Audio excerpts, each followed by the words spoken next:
morning, guys. Good morning. How y'all doing? This is Darryl with Lee's Lawn Care and Services. How y'all doing on this Friday morning? Friday, we made it. So, heading out to get some things done today as usual. We had a little rain this morning by our house. Hopefully that rain's getting to some of you guys. Getting a little rain so that y'all won't be so dried out, that type of thing. Yeah, I got a little rain by the house, but I don't cut by my house. I cut elsewhere. So, and I do that. Honestly, I do that purposely.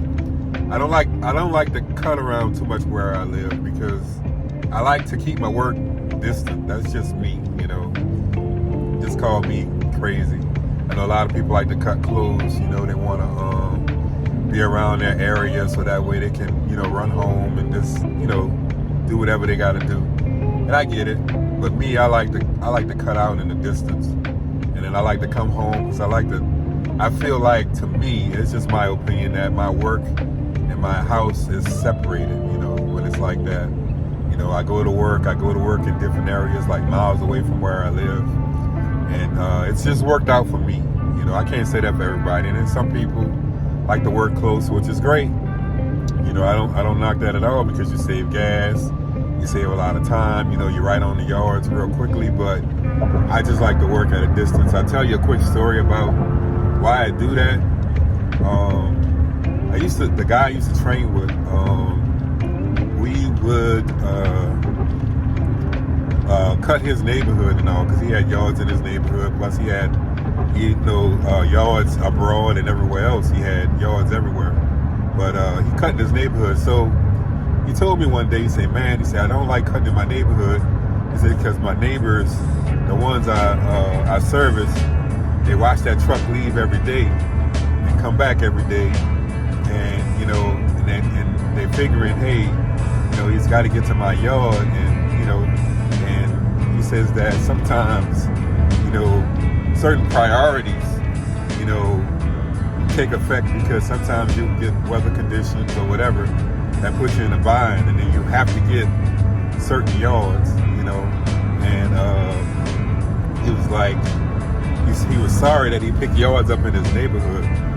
So I thought about what he was telling me when I was training with him, and I thought about my business and how I would run it, and that's why I don't have yards in my neighborhood, because I don't want people constantly looking at that truck, seeing it coming and going, and that truck's never showing up at their place to be, for service when they want, and I just didn't want that feeling, and like you said, they would just pass through and just watch his truck, leave every day, and and we wouldn't be going in that area like to cut their yard. We'd be going, all over the place, and then we pick a day, we finally work his neighborhood and cut all the ones that was in his neighborhood, and everything was all peachy, but things happen, and when things happen, you have to make an adjustment, and the adjustments that we were making, yards they grow up. Some of them get out of hand depending on the conditions and what did happen. Say you get a storm or something that sets you back, and then the first thing you're doing is, you clean up your house, and then you're running out cleaning up other people's houses because they're probably paying more, and then you're not handling the people that's in your neighborhood, and then they're looking at you like, man, well, this dude live right down the street, why he hasn't come and service my yard or whatever, and then when we do get the service, and I mean, they're happy then, but it's kind of a sour taste in their mouth, because I guess they're figuring they were supposed to be first. And we're supposed to treat all our customers equally, with top priorities and stuff like that.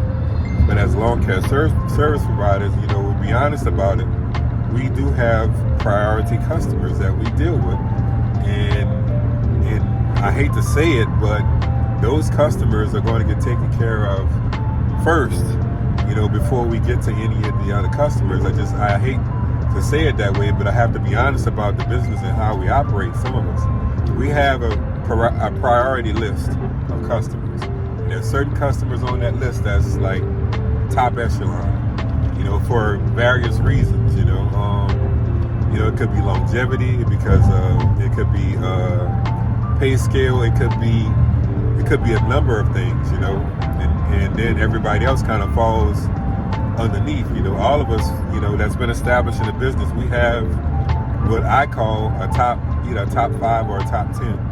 You know, and I'm just gonna put that out there.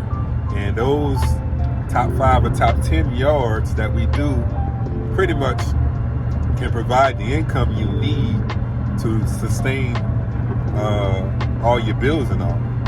So, and then everybody else falls, you know, they fall in the mix, you know, they just fall in there. We just put them in there. So some people don't like talking about that part of it, but, you know, I talk about it because it's real. It's a real thing, you know. I mean, I have that. I have a top 10 that I'm primarily responsible for. Those 10 got to be done no matter what, you know, come hell or high water, they got to be done.